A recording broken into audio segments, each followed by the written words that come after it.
Bonjour, nous sommes le mercredi 25 septembre 2024 et je vous propose la situation des cultures de cette semaine. En ce qui concerne les colzas, la majorité des parcelles sont au stade entre 4 et 6 feuilles et environ un quart sont plus en retard à cause d'une date de semis un peu tardive ou de difficulté de levée et donc ce quart est globalement situé entre 1 et 3 feuilles. Au niveau des dégâts d'altise, on observe une augmentation des captures, un peu plus de dégâts cette semaine, mais ça reste encore limité et le temps des prochains jours va limiter les vols. De toute façon, les parcelles les plus avancées sont sorties de la période de risque. Par contre, il faut surveiller les parcelles les plus en retard, puisque là, si on revient avec des températures plus chaudes et un temps plus calme, là, du coup, ces parcelles sont encore à risque. Au niveau des limaces, là, les conditions annoncées ces prochains jours et actuelles sont favorables aux limaces. Donc, soyez vigilants, en priorité sur les parcelles qui sont en retard, mais également dans certaines zones de parcelles où le colza est en retard, où on a un peu moins de feuilles, notamment souvent les zones argileuses. Donc soyez vigilants dans ces parcelles. Même si le colza est déjà à 4 feuilles, on peut encore avoir des dégâts. Donc soyez vigilants encore les prochains jours.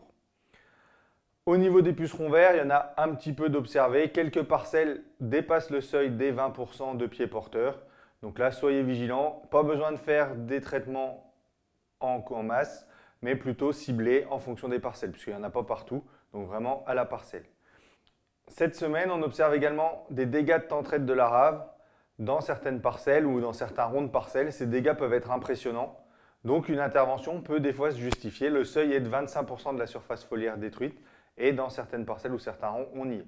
Une pierrette simple sera efficace, donc soyez vigilants, allez voir pour limiter les dégâts. Pour les parcelles les plus avancées, on peut se poser la question d'effectuer ou non un régulateur. Donc pour savoir si on déclenche ou non ce régulateur, il y a plusieurs choses à prendre en compte. La sensibilité de la variété à l'élongation, la densité. Donc là, si on est à plus de 15 pieds par mètre linéaire ou plus de 50 pieds mètre carré, là, on peut envisager un régulateur.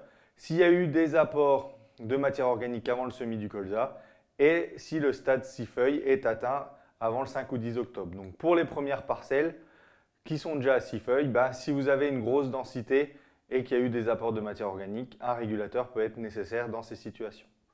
Je vous souhaite une bonne semaine, à la semaine prochaine.